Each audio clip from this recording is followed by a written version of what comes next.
Hi, you are watching Site Simplest and this is Umesh Srivastava. Please to subscribe the channel for the HR news, for HR updates and conversation with the top-notch CHROs, top leaders and business heads. Today we are going to analyze Amazon's new appraisal system.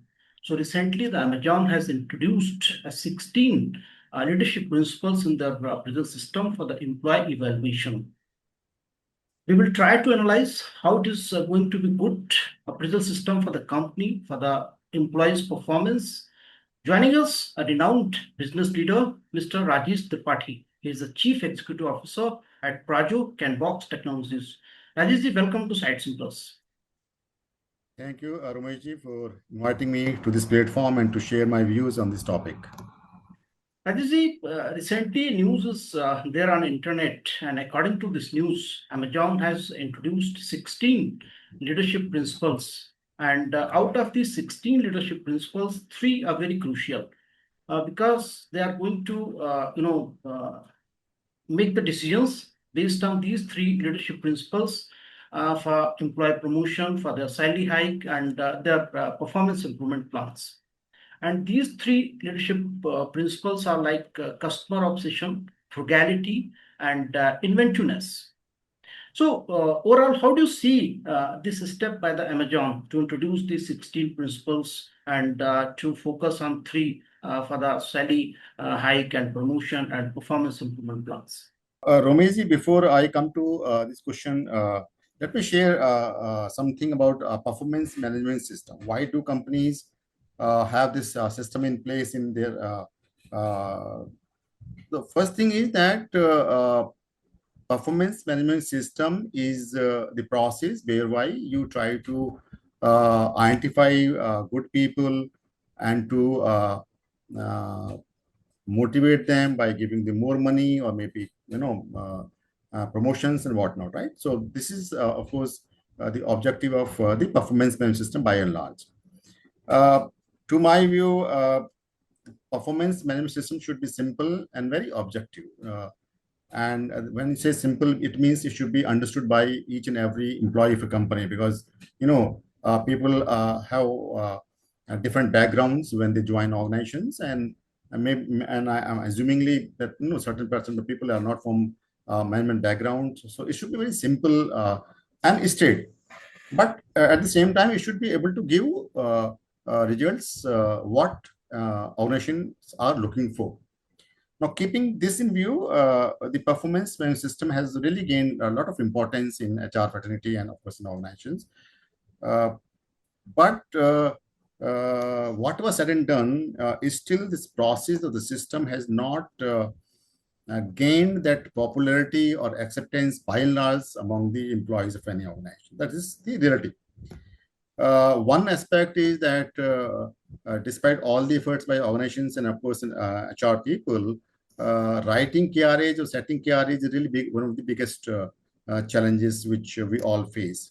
We tend not to write KRAs, but instead we end up writing activities. So this is one aspect of the challenges which is somewhere related to this system. Second part is that somewhere organizations, there could be a number of reasons for that. Beside their KRAs, the goal writing, they also have included what you call potential assessment in performance management system. One reason could be that somewhere if employees are not getting right rating due to their poor performance on their KRAs and goals, somewhere you can compensate looking at the competencies. That could be maybe misused or used by managers. But yes, in reality, the managers who are using these competencies for the region of assessment of their downline people, they may not be well trained on these competencies, understanding them, their meaning and whatnot, right? So it means by and large, performance management, having this goal setting and assessment and goal setting of performance, and of course then potential assessment is academically is good, but practically it has, I say, is all into not acceptable mode so far. looking at this, what Amazon has done for its employees seems to be good, because one of the reasons which I of my saying this is that the competency framework generally being used in organizations, they are not very holistic. You know, there could be any reason given to why you have not right competency or have a fallacious competency framework, is that due to incapabilities of people to collect data, collect data, analyze data, and synthesize data. Maybe the reason that the number of competencies being used in the framework are a bit very low. But in reality, if the competencies are not as per the need of the organizations, and the needs come from a value system of a company, purpose of the mission of a company, vision of a company, and of course the hierarchical levels at different employees do work. So these are really required. So if I look at Amazon's new performance review process and this what you call 16 leadership principles they have introduced, by and large, I say it is very good move of Amazon, because by using this, and if I see there's 2 or 3 what you call principles there that has come in the news, like you already said, what called frugality is 1 and customer obsession is 2. Keeping in view the Amazon's business nature, I think they are very, very critical. I say, I know I have to look at what is the vision and mission of Amazon, but keeping in the business nature, these two are really giving that indication. Yes, this company wants to make this part of the culture of the company, so that we all are aligned towards giving better what call services or experience to the customers, and of course at a lower cost. So this seems to be very, very good. I think in my view, other companies should really look at this announcement or this inclusion in the performance review system at Amazon positively. According to you, this is a good move by the Amazon to write these competencies, these leadership principles. That is a good move by the company. Yes. Another important factor is in this news that only 5% of the employees can receive the highest role model rating based on these leadership principles. This bracket 5% only. Do you think is it sufficient? Generally, we see in a company 5 to 10%. So what this indicate? To my knowledge, of course, I do not have any such what you call scientific formula. What percent of people should be put into excellent category, or what percent of people should be given into the poor ratings.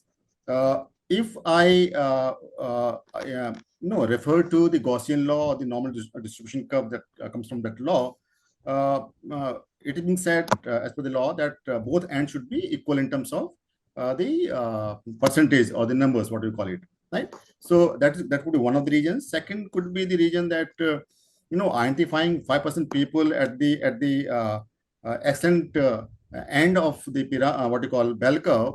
It means I'm assumingly that same number of people may be put into the lower end of the what you call bell curve.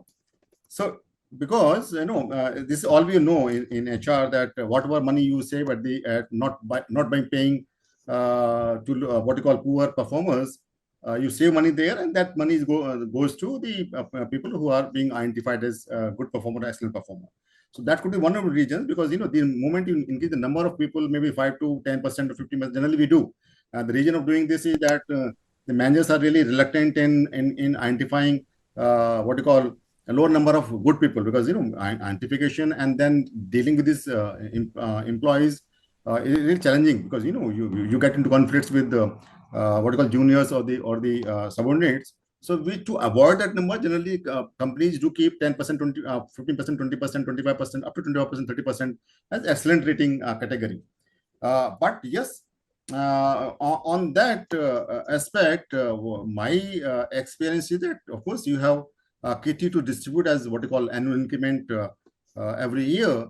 That kitty gets diluted for the people who are in the middle of the what you call performance curve. So that's how I see. Maybe that could be one of the reasons of Amazon keeping 5% only as of now, and not to really make other people unhappy. That could be one of the reasons Amazon took this decision. This could be also one of cost-cutting measure. Now, what the apprehension do we have? Because the Amazon has recently also announced to lay off around 14,000 people, and the criteria is not defined. Might be later on we see on the basis of non-performance, uh, maybe any another reason. So how do you see this PMS change is also somehow the indication that might be we can see some layoffs in the company?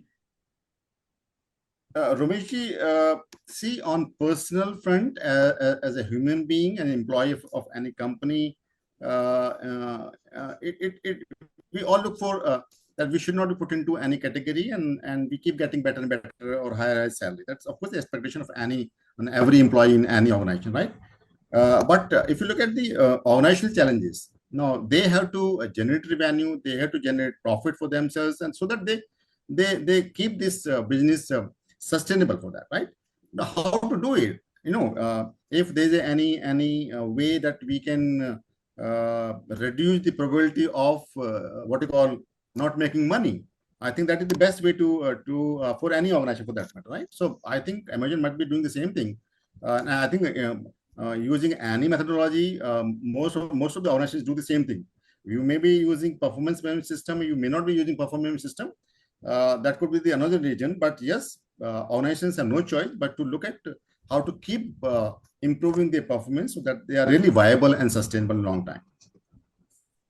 Right, right. Because why the apprehension is there right now, so many companies they have started using of AI agents, and that is replacing in every function. I think HR, finance, legal, everywhere.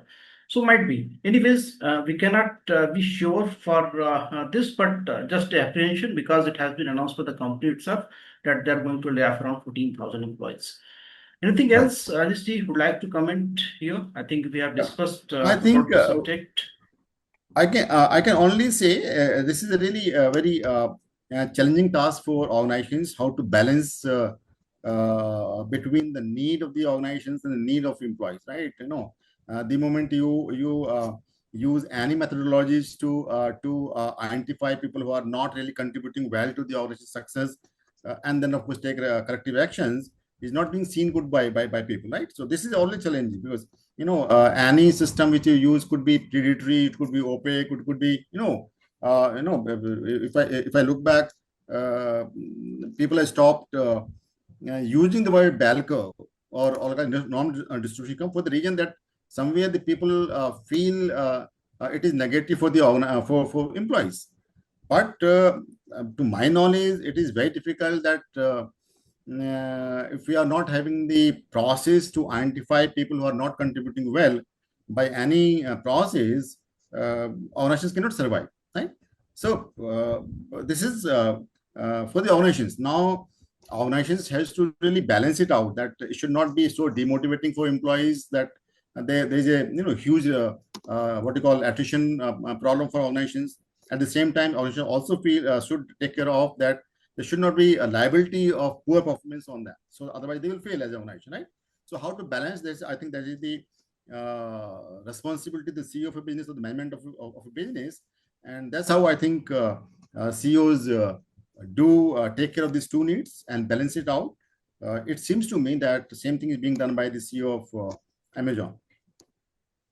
Absolutely. So if I try to summarize the discussion, so overall the move is good by the Amazon people, and this policy might be maybe there could be some of layoff. That is quite possibility because there's not only the Amazon, there are also many tech companies that are announcing the layoff.